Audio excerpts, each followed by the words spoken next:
Good evening from the Channel's newsroom here in London. A knife-wielding man has killed 4 staff at Central Police Headquarters in Paris before being shot dead by authorities. The attacker, who has not been named, is also said to be a member of staff of the police HQ.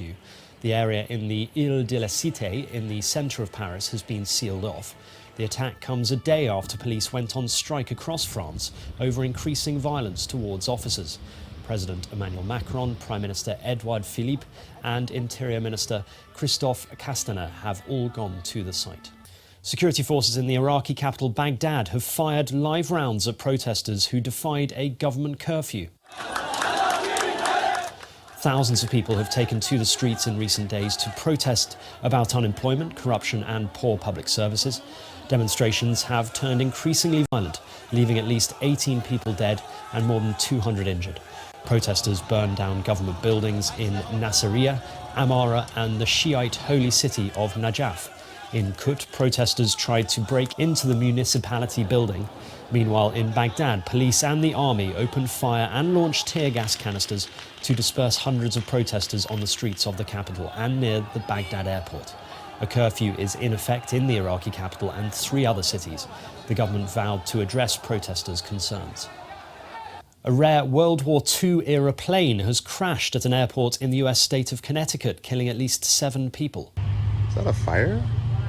That's a fire. 13 people were on board the vintage Boeing B-17, dubbed the Flying Fortress, when it went down and burst into flames minutes after takeoff outside Hartford. The aircraft was civilian registered and was not being flown by the US military. Experts say only about 10 B-17 planes are still being flown around the US.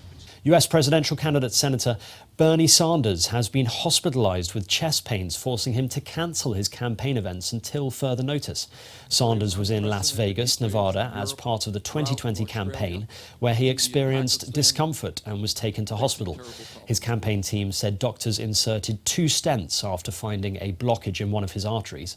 The 78-year-old is the oldest candidate among the 19 contenders for the Democratic presidential nomination. He is among the top contenders in the crowded field, seeking the nomination to challenge Republican President Donald Trump. Dozens of people have gathered for a candlelight vigil outside the Saudi embassy in Washington, D.C. to mark the first anniversary since the murder of the Saudi journalist Jamal Khashoggi. Khashoggi, a Washington Post columnist and critic of the Saudi Crown Prince, was murdered on October 2, 2018 at the Saudi consulate in Istanbul. His dismembered body has never been found. A global outcry led to US Treasury sanctions on 17 Saudi individuals and a Senate resolution blaming Prince Mohammed bin Salman. Saudi officials have denied suspicions that the Crown Prince ordered the killing. 11 people are on trial in Saudi Arabia for the murder. North Korea has confirmed it test-fired a new type of submarine-launched ballistic missile from the sea off its east coast. The country's state media also released photos of the launch, called a Pukgukseong-3 missile, which it said was aimed at containing external threats and bolstering its self-defense. The launch came a day after it announced the resumption of talks with the US on ending its nuclear program. It is seen by analysts as the most provocative test by North Korea since it started the talks with the United States in 2018. Climate change activists' plan to spray fake blood on the UK's Treasury building went wrong in a particularly spectacular fashion earlier. A hose was used to spray red liquid at the building, but protesters quickly lost control of the powerful water jet, which flailed around, soaking passers-by. Nonetheless, Extinction Rebellion say 1,800 litres of red liquid was dumped at the front entrance to One Horse Guards Road in Whitehall. Protesters say they are highlighting the money the UK government spends on fossil fuel exploration and carbon-intensive projects. And finally, a painting by the French post-impressionist painter Paul Gauguin's Tahitian period is set to fetch up to €7 million at a Paris auction.